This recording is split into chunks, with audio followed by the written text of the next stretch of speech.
Hello friends, आप सभी का अपने YouTube channel H T tutorial पर स्वागत है। फ्रेंड्स, हम सब इन्वायरमेंट का प्रैक्टिस सेट सॉल्व कर रहे हैं। यह इसका 5वां पार्ट है। इसके पहले का 4 वीडियो आप प्लेलिस्ट में जा कर के देख सकते हैं, जो आपके आने वाले सभी exam C TET, UP TET, अन्य अदर स्टेट का जो टेट एग्ज़ाम होता है उसके लिए काफ़ी हेल्पफुल साबित होगा। तो फ्रेंड्स, वीडियो को शुरू से लेकर अंत तक जरूर देखिएगा और सभी प्रश्नों को तैयार कर लीजिएगा। अगर वीडियो अच्छा लगे तो चैनल को सब्सक्राइब और लाइक जरूर कीजिएगा।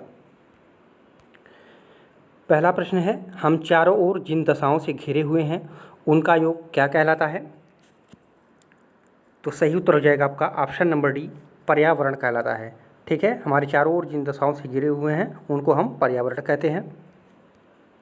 दूसरा प्रश्न है, पर्यावरण अध्ययन की प्रकृति है तो कैसी है?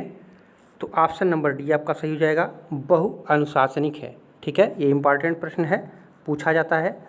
तो ये जो है पर्यावरण अध्ययन की जो प्रकृति है वो बहु अनुशासनिक है। तीसरा प्रश्न है, पर्यावरण संरक्षण हेतु चलाए जा रहे चिपको आंदोलन का संबंध किस राज्य से है? तो सही उत्तर हो जाएगा आपका ऑप्शन नंबर डी, उत्तराखंड राज्य से है। ठीक है, उत्तराखंड के चमोली जिला में से ये इसकी शुरुआत हुई थी सन 1970 में। और इसमें जो है कभी कभी पूछता है कि स्त्रियों की इसमें जनसंख्या कितनी थी? तो सबसे जो है अधिक स्त्रियां इसमें जो है बढ़ चढ़ कर भाग ली थी। ठीक है, और इसके जो प्रमुख थे वो सुंदरलाल बहुगुणा थे।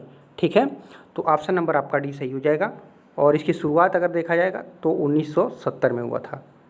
ठीक है, इसमें जो है वनों की कटाई पर रोक लगाने के लिए जो है वहाँ के ग्रामीण जो जनता थे पेड़ों से चिपक करके जो है उसको काटने से रोक रहे थे।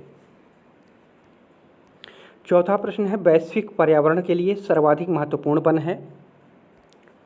तो सही उत्तर हो जाएगा आपका ऑप्शन नंबर ए, उष्ण कटिबंधीय वर्षा वन। ये वैश्विक पर्यावरण के लिए सर्वाधिक महत्वपूर्ण माने जाते हैं। 5वां नंबर प्रश्न है, प्राथमिक स्तर पर ईवीएस अर्थात पर्यावरण अध्ययन की पढ़ाई का प्रमुख उद्देश्य क्या है? तो ऑप्शन नंबर सी आप देख लीजिए, कक्षा की पढ़ाई को विद्यार्थी के विद्यालय से बाहर के जीवन से संबंधित करने में सहायता करना। ये जो है ईवीएस की जो पढ़ाई होती है प्राथमिक स्तर पर, इसका मूल कारण यही है। तो ऑप्शन नंबर आपका सी सही हो जाएगा। 6वां नंबर प्रश्न है, झूमिंग क्या है? तो झूमिंग जो होती है ये प्रकार की खेती है। झूम खेती की सबसे पुराने तरीकों में से एक है ये झूम खेती। ठीक है, जंगलों को काट कर जलाकर क्यारियाँ बनाई जाती हैं और फसल बोई जाती है। इसके बाद दूसरे स्थान पर इसी तरह की खेती होती जाती है। यह खेती जो है पहाड़ों में, विशेषकर जो है मेघालय, अरुणाचल प्रदेश जैसे पूर्वोत्तरी जो राज्य हैं वहाँ पे जो है की जाती है। ठीक है, तो एक बार वहाँ पे वनों को काट कर बुआई किया जाता है, फिर जो है उसको छोड़कर दूसरे स्थान पर यही कार्यक्रम किया जाता है। ठीक है, उसी को झूम खेती कहा जाता है। तो ये कृषि से संबंधित है। तो झूमिंग क्या है? तो ये कृषि से संबंधित है। ठीक है, अगला प्रश्न है, जल के अतिदोहन के लिए उत्तरदायी नहीं है। ठीक है, यहाँ प्रश्न देखिएगा, नहीं पूछ रहा है। तो ऑप्शन नंबर डी आपका सही हो जाएगा, वनारोपण जो है वो जल के अतिदोहन के लिए उत्तरदायी नहीं है। औद्योगिकरण में, जनसंख्या वृद्धि में, नगरीकरण में इसमें जो है जल का अतिदोहन होता है, अर्थात जल का दुरुपयोग होता है। लेकिन वनारोपण में जो है जल का दुरुपयोग नहीं होता है। तो ऑप्शन नंबर आपका डी सही हो जाएगा। अगला प्रश्न है, टिहरी बांध परियोजना कहाँ स्थित है? तो ऑप्शन नंबर बी, उत्तराखंड में। अगला प्रश्न है, गर्भवती महिलाओं में लौह तत्व की कमी होने पर किस रोग से ग्रस्त हो जाती हैं? तो ऑप्शन नंबर ए हो जाएगा, एनीमिया से ग्रस्त हो जाती हैं। ठीक है, इसके उपचार में जो है हरी सब्जी, मेवे और सबसे ज़्यादा मात्रा में चुकंदर ये लाभदायक होता है। ठीक है, तो कभी कभी इसके उपयोग में क्या खाने के लिए पूछ देता है, तो हरी सब्जी, मेवे जैसे सूखे फल हो गए और जो है चुकंदर जो है इसमें सबसे ज़्यादा प्रचुर मात्रा में प्रयोग किया जाता है। तो ऑप्शन नंबर ए सही हो जाएगा। अगला प्रश्न है, ईवीएस की पढ़ाई में कक्षा में प्रश्नोत्तर तकनीकी का सबसे अच्छा उपयोग किसके लिए किया जाता है? तो ऑप्शन नंबर बी देख लीजिए, शिक्षार्थियों में सीखने की जिज्ञासा उत्पन्न करने के लिए जो है इसका उपयोग किया जाता है। तो ऑप्शन नंबर बी आपका सही हो जाएगा। अगला प्रश्न है, पारिस्थितिकी तंत्र में हरे पादप होते हैं।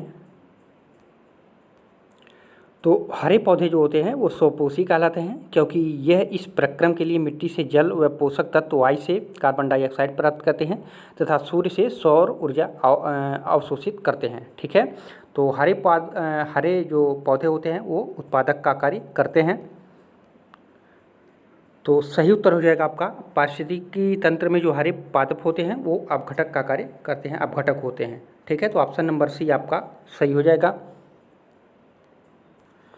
अगला प्रश्न है, प्राथमिक उपभोक्ता का उदाहरण है।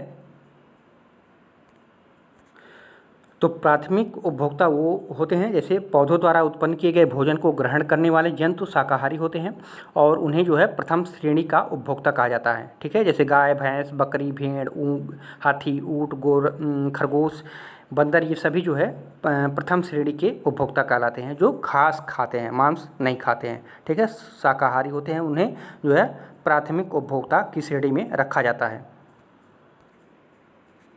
तो प्राथमिक श्रेणी का उपभोक्ता जो हो जाएगा वो हिरण हो जाएगा। ठीक है, ऑप्शन नंबर बी आपका सही हो जाएगा।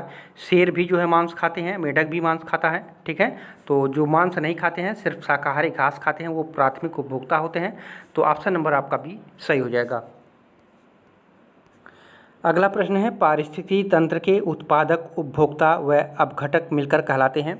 तो क्या कहलाते हैं? तो वो जैव भार कहलाते हैं। तो ऑप्शन नंबर ए आपका सही हो जाएगा।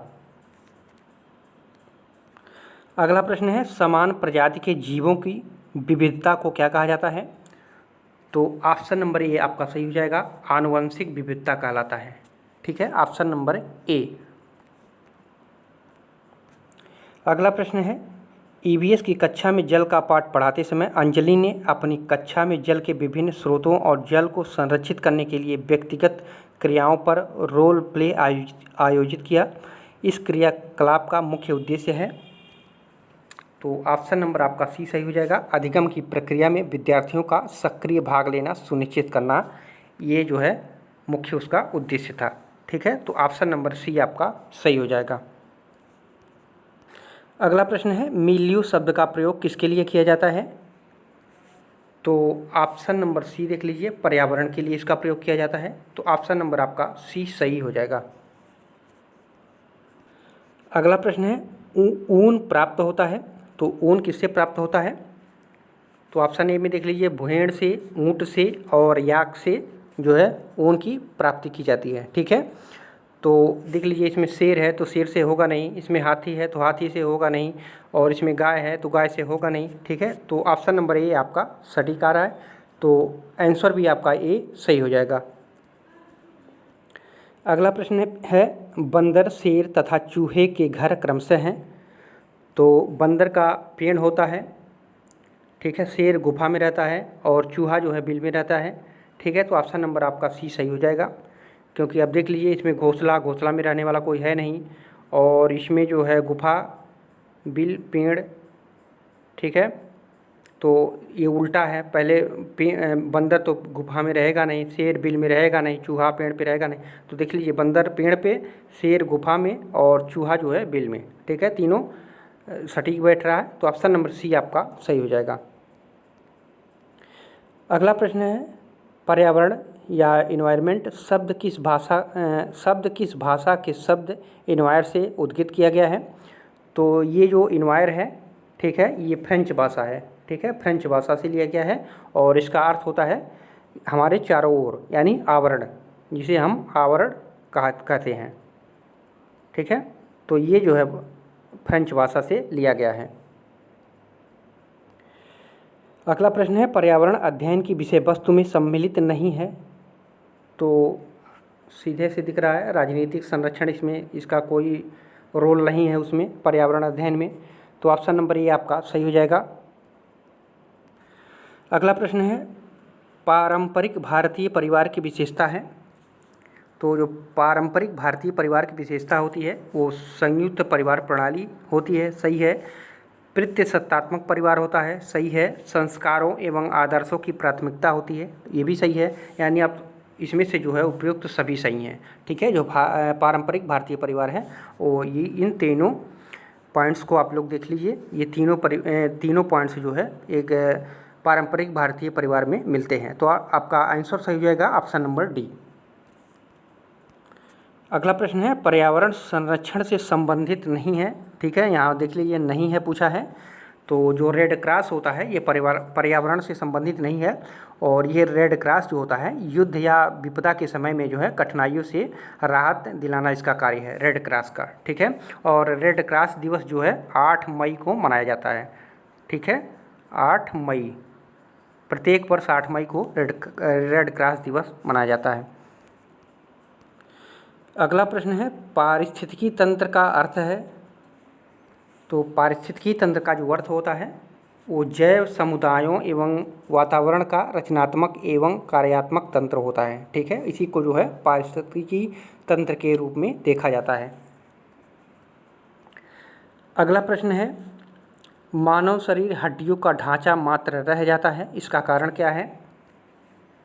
तो ऑप्शन नंबर ए, लंबे समय तक तंबाकू का ग्रहण करने से जो है उनके शरीर में जो है सारे प्रोटीन और विटामिन जितने भी होते हैं सब लार के माध्यम से जो है वो बाहर निकल जाते हैं, इसलिए जो है मानव की शरीर की हड्डियां दिखने लगती हैं। तो ठीक है, ऑप्शन नंबर ए आपका सही हो जाएगा। अगला प्रश्न है निम्नलिखित में से कौन सी सामग्री घर बनाने के काम नहीं आती? तो स्कूटर आप लोग देख ही सकते हैं, ये चलाने के काम आता है। सीमेंट, पत्थर, लोहा, ये सब जो है घर बनाने के काम आता है। तो ऑप्शन नंबर डी आपका सही हो जाएगा। अगला प्रश्न है पारिस्थितिकी तंत्र में शैवाल होते हैं। तो वो जो है शैवाल जो होते हैं वो उत्पादक होते हैं, या उसको जो है स्वपोषी घटक भी कहते हैं। ठीक है, तो ये क्या होते हैं आप लोग जान लीजिए थोड़ा सा। इसके अंतर्गत हरे पौधे, पेड़ पौधे एवं जीवाणु व शैवाल, ठीक है, आते हैं जो सूर्य के प्रकाश की उपस्थिति में सरल अजैविक तत्वों से अपना भोजन बनाते हैं। ऐसे जीव उत्पादक या स्वपोषी कहलाते हैं। स्थलीय परितंत्र में पेड़ पौधे तथा जलीय परितंत्र में पादप प्लवक नामक पौधे प्रमुख जो है ये सब उत्पादक होते हैं। ठीक है, तो जो शैवाल हो जाएगा आपका, शैवाल हो जाएगा ये उत्पादक में आ जाएगा। ठीक है, तो ऑप्शन नंबर आपका सी सही हो जाएगा। अगला प्रश्न है जीवाणु है। तो जीवाणु जो होते हैं वो अपघटक होते हैं। ठीक है, पिछला प्रश्न क्वेश्चन था शैवाल क्या होते हैं, तो वो उत्पादक होते हैं, और जो जीवाणु होते हैं, जीवाणु जो हैं वो अपघटक होते हैं। तो ऑप्शन नंबर आपका सी सही हो जाएगा। अगला प्रश्न है उष्णकटिबंधीय वनों के समाप्त होने के संबंध में निम्नलिखित में से कौन सा मुद्दा वैश्विक सरोकार का विषय नहीं है? तो ऑप्शन नंबर ए देख लीजिए, ओजोन की सतह को छेद करने में योगदान करने वाले रसायनों को अवशोषित करने की उनकी जो क्षमता है इसी से संबंधित है उष्णकटिबंधीय वनों के समाप्त होने के विचारधारा। ठीक है, तो ऑप्शन नंबर ए आपका सही हो जाएगा। अगला प्रश्न है भारत किस प्राणी भौगोलिक प्रदेश में सम्मिलित है? तो आपका ऑप्शन नंबर हो जाएगा बी, ओरिएंटल। ठीक है, भारत जो है ओरिएंटल भौगोलिक प्रदेश में सम्मिलित है। तो ऑप्शन नंबर बी आपका सही हो जाएगा। 30वां और अंतिम प्रश्न है यदि एक मेढक एक टिड्डे को खाता है तो ऊर्जा का स्थानांतरण होगा। तो ऊर्जा का जो स्थानांतरण होगा वो प्राथमिक उपभोक्ता से द्वितीय उपभोक्ता में। ठीक है, जो टिड्डा होता है वो शाकाहारी होता है। ठीक है, और मेढक जो होगा वो मांसाहारी हो जाएगा। ठीक है, तो ये जो टिड्डा होगा शाकाहारी प्राथमिक होता है, और जो मांसाहारी होता है वो द्वितीयक होता है। ठीक है, तो ये जो मेढक है, मेढक ने टिड्डे को खाया तो टिड्डा जो है प्राथमिक हो जाएगा, प्राथमिक उपभोक्ता, और मेढक जो होगा वो द्वितीय उपभोक्ता हो जाएगा। ठीक है, तो ऑप्शन नंबर आपका सी सही हो जाएगा। तो फ्रेंड्स ये रहे आपके 30 महत्वपूर्ण प्रश्न जो आपके आगामी एग्जाम के लिए काफ़ी हेल्पफुल साबित होंगे। तो फ्रेंड्स अगर वीडियो अच्छा लगा हो तो चैनल को सब्सक्राइब और लाइक ज़रूर कीजिएगा, और अपने मित्रों में शेयर भी कीजिएगा। फिर मिलते हैं अगले वीडियो में। पूरा वीडियो देखने के लिए आप सभी को धन्यवाद।